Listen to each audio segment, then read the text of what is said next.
This is the second part of our e-learning module concerning term sheet terms. In this video we will focus on the terms that concern securities and risk mitigation for investors. Specifically, we will deal with these terms. These ones. Good. Let's start with restrictive covenants. Restrictive covenants are also known as non-compete. This is a typical clause that states that the founders who leave the company may not work at another company, or start one themselves, that is active in a competitive field of the current startup. This is usually combined with a non-disclosure clause, stating that the intellectual property and know-how generated at the startup may not be disclosed by you. And why is this? Well, it should be fairly obvious. Should one of the founders leave and start working for another company, that could be rather devastating for the current startup, if that other company suddenly has a very knowledgeable employee.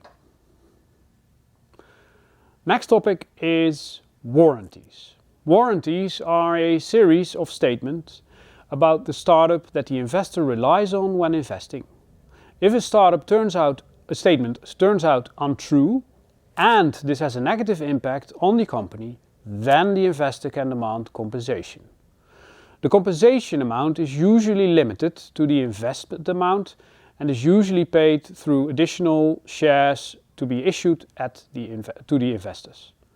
Our general advice is to have a good look at each and every of the warranties, as they each can make your company liable for something. Why? Well, let's say you've painted a much brighter picture of the current state of your company than reality. And you manage to keep the truth hidden from the investor during the due diligence. And because of this, the company grows much slower than expected, then it's only fair that the investor can demand compensation. Founder vesting or reversed vesting gives the investor some assurance that the founders won't leave the company just after the investment has taken place. Normal vesting means that the founder earns and receives parts of his shares at predefined intervals. Reversed vesting means that the founder, on paper, temporarily loses his or her right to a certain amount of shares that founder holds. The founder will regain the right to those shares spread over a period of time, for example 4 years. This arrangement does not change the voting rights with regard to the shares of the whole founder. The arrangement is only relevant in the event the founder leaves the company.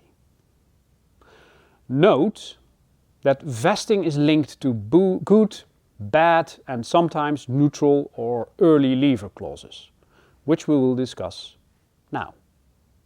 Let's start with good leaver. If a founder leaves the company under good leaver circumstances, for example long-term illness or in full agreement of the shareholders, the founder gets to keep its vested shares. These shares are however usually moved to the stock. Check the video on Entrepreneurial Incentive Plan for an explanation on stock. Next, there is the bad leaver clause. If a founder leaves the company under bad leaver circumstances, for example in case of fraud, then the founder has to return all its shares, that is thus including the already vested shares. And finally, there is the neutral or early leaver. This clause is less common in the shareholders' agreement, but nonetheless wise to add, because it prevents polarization amongst the shareholders and lengthy procedures. If a founder leaves the company under pressure of the shareholders or the board, for example because the person is not good fit in the team or the person doesn't do a proper job, then the neutral leaver clause can be enacted. Here the shareholder has to return a predefined part of its vested shares back to the company. It is up for negotiation to what extent the founder may keep its vested shares. Why do we have these vesting and leaver clauses?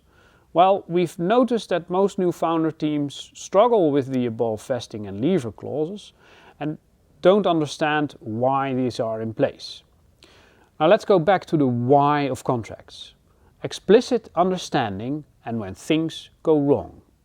Leaver clauses fit nicely in both categories, and to help with understanding, here are a couple of questions to contemplate when thinking about these clauses.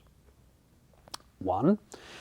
I, founder, want to leave the company at a certain moment because of X. What happens with my shares? 2. He, the other founder, has 40% of the shares, and 6 months after founding the company, he decides to leave the team. Is it fair that he keeps his 40% shares? 3. A founder commits fraud. Logically, you decide to kick that founder out, but what happens with that founder's shares? Can they keep them? We hope these questions make you better understand the reason why leaver and vesting clauses are essential, not only for you as founders, but also for future investors. And that brings us to the last topic for this video, lockup. A lockup is typically for a period of 5 years.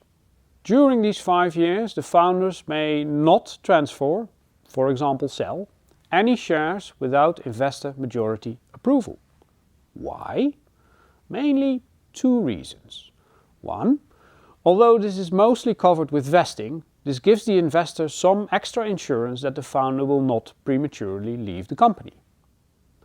And 2, a more important reason is that selling of shares by any of the shareholders in an early stage can give off a negative signal.